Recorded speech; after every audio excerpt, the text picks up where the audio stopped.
Hello everybody and welcome back to F1 2016 Career Mode, live from round 13. This is the Belgium Grand Prix at Spa. We lead the championship there by 27 points, as you can see.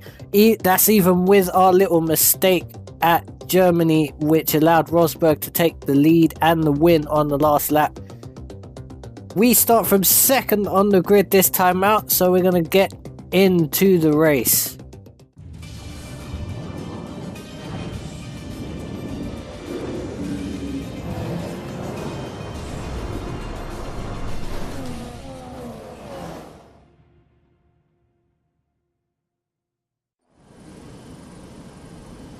Who doesn't love the Belgium Grand Prix? It's the race, of course, that gave maiden pole positions to the Jordan and Force India teams, with Rubens Barrichello and Giancarlo Fisichella respectively. Jordan, of course, would then go on to better that here in 1998 with their first ever victory. And you can guarantee that something special will always happen at Spa-Francorchamps. But what that something is today is anybody's guess. So here we are once again, ready to go racing through the Ardennes forest. 4.35 miles of long straights, fast corners and massive elevation changes. It makes this not only one of the most exciting circuits on the calendar, but one that makes for some consistently high quality racing as well.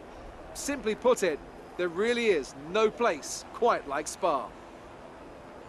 I won't be commentating alone today, of course. Nope, I have the honour to share this commentary box with none other than Anthony Davidson.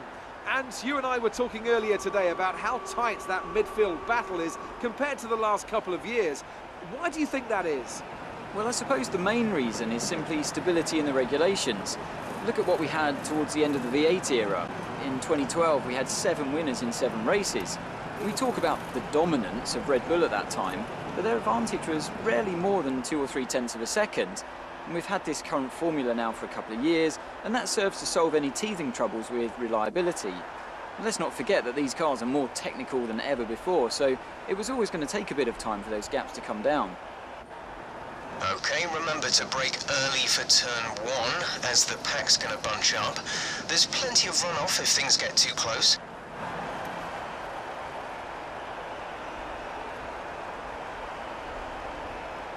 Well then, after an exciting qualifying session yesterday, let's take a look at how the cars line up.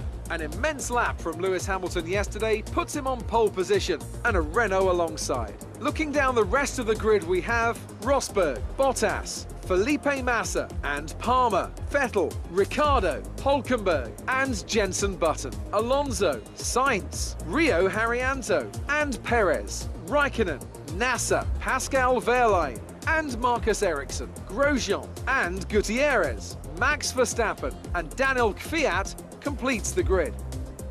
And now it's time to head down to the track. So here we go. We are on the grid, we are in the second position. We've got Lewis Hamilton to our right. We've also got the replay camera on the top right. Away we go. It's a good start from Hamilton on those super soft tyres.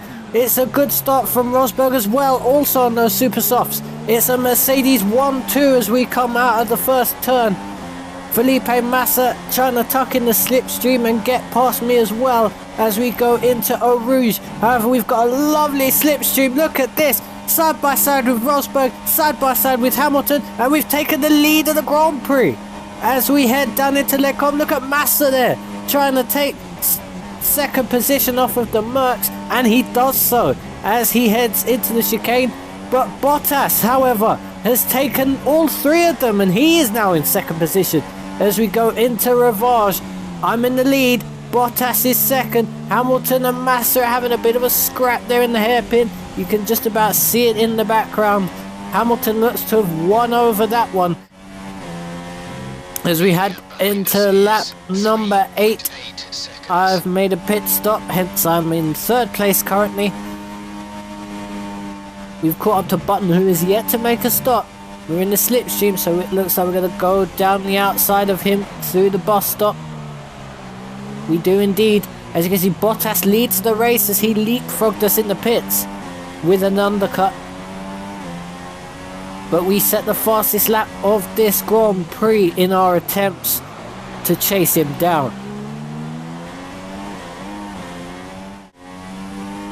Unfortunately, however, as we made another stop on the medium tyres, we didn't catch up to him. And nothing else really happened. We were pretty much on our own most of the race.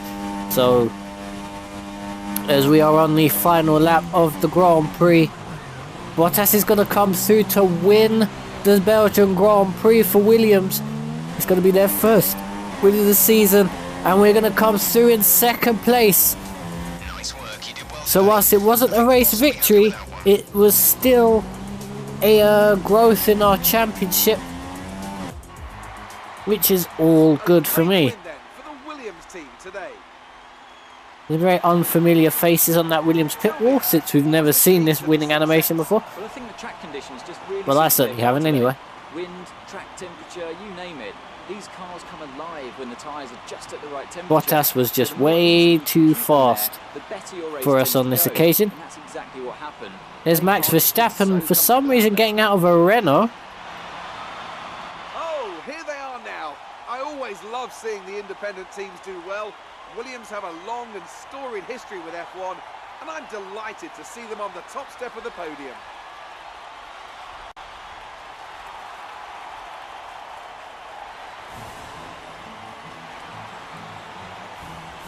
And there's the champagne. Not really sure what happened to Lewis, because that's Rosberg on the podium. His championship seems to be falling apart. Here's a look at how it finished. Bottas winning the race there with myself in second and Rosberg in third. Hamilton in fourth. Vettel and Hulkenberg climbing up. Massa dropping down. We had Perez and Raikkonen not finishing the race. Now Raikkonen was our rival, but obviously we have surpassed him. And now let's take Here's the Drivers' Championship. The gap is up to 33 points now. Not really much movement. We've got Bottas up and Alonso down. Who was your driver of the day? I'd say Max Verstappen earns that title today. Got Button and Perez swapping places too. It's something he's become known for during his short career so far, and it's served him well here. Now I know this was a short one, but Mercedes have extended their lead. I hope you enjoyed it. Nevertheless, the next race will be the Italian Grand Prix from Monza, where I hope to bring you another live qualifying session beforehand and the race afterwards. So until then, drop a like and see you soon.